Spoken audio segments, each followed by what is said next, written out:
মনে করেন এনে মানুষ যদি আমরা 5 জন থাকি, 5 জন থাকলে দেখা গেছে যে কোনো একজনের কামড়াইতে যাইলে আমি মনে করেন বলতে পারি যে কোন মানুষটার শরীরটা ফাঁক নাই, ওই শরীরটা ওই লোকটার উপরে ফোকে ক্ষিপ্ত থাকে কামড়ানোর জন্য। এটা মাছ পাত্র ফোক ছিল যেগুলা দিয়ে মধু চাষ করে। আমি ঘরের ভিতরে লার্কি থিয়ে দিয়েছি, লার্কির ভিতর 3.5 কেজি মধু হয়েছি। এটা এগুলা ফাটে ফাটে করে, এগুলা দিয়ে মধু চাষ করে। আমি মনে করেন 13-14 বছর বাসা কাটি, তো আমি মানে উপরে 32 কেজি পর্যন্ত মধু পাইছি। এক বাসার থেকে 3 বালতি মধু নামাইছি, আর মধু ফরিও গেছে 2-2.5 কেজির মতন ফরিও গেছে। মৌমাছির চাক কাটি এই গ্রামে ঘুরে ঘুরে চর অঞ্চলে যে জায়গায় বাসা থাকে এটা সিজন আছে, কোন সময় কোন জায়গায় চাক গুলা পড়তে পারে। তারপর মনে করেন ওই জায়গায় আমাকে ভিজিটিং কার্ড আছে, ওই কার্ড গুলা দিলে ফোন করে। এই দেখা গেছে গ্রামে ঘুরে চাক কাটি, আবার এগুলা বিক্রি করে, আবার যেগুলা থাইকা যায় এগুলা পাইকারি বাইনার দোকানে অথবা দেখা গেছে এমনি রাইকা দিই শীতের সিজনে বেশি। আমারটা কিনলে মনে করেন 100% খাঁটি পাইবো, আর দোকানেটা কিনলে ভেজালও পাইতে পারে।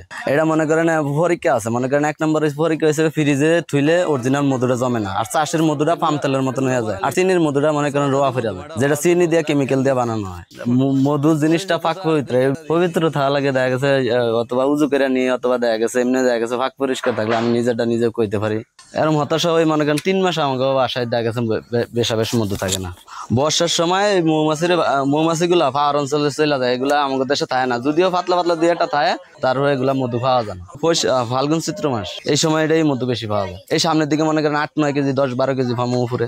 আমি কাজ শিখছি এক ওস্তাদের থেকে, এই লোকে আমার রিস্কা দেওয়া যায়, তারপরে আমার কয়েকজন এই চাকটা তুমি কাটো, হ্যাঁ তেঁতুল গাছে চাকটা কাটো, তো এই চাকটা কাটলে ফোকে কামড়াবো না, একটা ফোকে কামড়াবো না। পরে আমি কি করলাম, রিস্কাটা থুইয়া এগারো নামায়া মনে করেন সাইড করে থুইয়া, আর এই আমার মাথাটা ডাইকা চুলগুলা ডাইকা এই চোখ 2টা খালি দেখা গেছে এগুলা সব উদামি ছিল। তারপরে মনে করেন আমি বাসা গেলে ধুমা দিছি মতন দেখলাম ফোকগুলা সব সেরে গেছে, ভয় লাগছে প্রথম। পরে মনে করেন আমি মধুর জায়গাটা কাটছি, নিচের তো অবস্থাতে গিয়ে দিছি, মনে করেন এই বাজে 2 খন্ড করে এই বাজে বালতির ভিতরে লইয়া নিচে নেমে গেলাম। চাকের ভিতরে 2 পথ আছে, মনে করেন একটা সূর্যমুখী চাক আর একটা নর্মাল। সূর্যের দিকে ফিরা চাকটা পরে সূর্যমুখী চাকের ফোকগুলা ক্ষিপ্ত বেশি থাকে, বিরক্ত হয়ে যায়। মনে করেন এটা ফাঁক না ফাঁক বাসে। আমার এক সময় মনে করেন আমি 13-14 বছর বাসা কাটি, মনে করেন একবার আমি ফোয়ের কামড় খাইছি, একবার না 2বারই খাইছিলাম। তবে বাগানের ভিতরে একটা ফোক আছে, 2টা ছেলে আছে, এটা মনে করেন ফাঁক না ফাঁক বাসে। তো ওই লোকটা আমি সোনারুয়ার পানি খাই, অনেক সময় বোতলে ব্যাগের ভিতরে সোনারুয়ার পানি ছিটাইছি, তাও কামড়। কোনো টাইম টেবিল নাই, মনে করেন আমি বাসা কাটি দিনে, আমি রাত্রে কোনো বাসা কাটি না। রাইতে কাটা যাবো, লাইট মারা যাবে না, লাইট যে মারবো হেরে কামড়াইবো, ওই লাইটের পরের দ্বারে ফুক জায়গা। দিনের বেলা মনে করেন যে কোনো সময় কাটতে পারবো, বাড়িতে কবুতর না থাকলে হয়, হাঁস মুরগি সেফ মতন থাকলে হয়, আর কবুতর মনে করেন সেফ মতন থাকলেই হয়। মনে করেন কবুতর উড়লে ওই কবুতরের উপরে ক্ষিপ্ত হয়। এই মনে করেন একটা বালতি নিয়ে যায়, আর এর একটা কাশি নিয়ে যায়, লাল ফাঁসাতি গামছা আছে, এই গামছা দিয়ে মনে করেন এই চুল মাথা এই পর্যন্ত ডাইকানি, আর এগুলো সব দামি থাকে। 10 কেজি পাইলে মনে করেন মালিকে পায় 5 কেজি, আমি পাই 5 কেজি। অনেক সময় দেখা গেছে পরিশ্রম বেশি হলে আমি আধা কেজি বা 1 কেজি বেশি আনি। যেগুলো মালিক থাকে না এগুলা চাক কাটি না, অথবা একজনের জিম্বাদারে কাটি। ঝামেলা একবার হয়েছিল, একজনে আমার আরেকজনের চাক একজনের নিয়ে রাত্রে নিয়ে কাটাইছিল, পরে আমি কিছু কাটুম না, পরে নিয়ে কাটাইছি মতন ওই লোকে আইসে পরে ঝামেলা করছিল, যে লোকে কাটাইছে এই লোকের পরে ধরছে আমার ধরেন।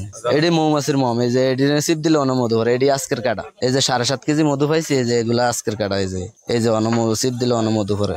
এই মম মনে করেন স্বর্ণকাররা নেয় আর ফার্নিচার আল্লাহরা নেয়, এটা 600 টাকা কেজি আমরা বিক্রি করি। ফার্নিচার আল্লাহরা মনে করেন এই এটার উপরে ফুটিং দেয় কালার করে। দেখা গেছে আমি যদি দূরে কোথাও যাই, দেখা গেছে কোন বোর্ডিং এ থাকা পারে, অথবা কেউ বাড়িতে থাকা পারে, যেই জায়গায় থাকি 1 রাত থাকি, পরে আর থাকি না। আসলে এই যে মধু কাটি না, অনেক সময় দেখা গেছে যে সময় মধুটা পাই ভালো দামে বিক্রি করতে পারি না, দেখা গেছে এই সময় গরমের মৌসুম থাকে, গরমে মধুটা কম চলে, কম খায়, দাম কম থাকে, আর শীতে মধুটা বেশি টানে, শীতে মধুটাও কম পাওয়া যায়। অনেক সময় এটা আমিষা পূর্ণিমা দিয়ে কাটলে মধুগুলা পুরা পাওয়া যায়।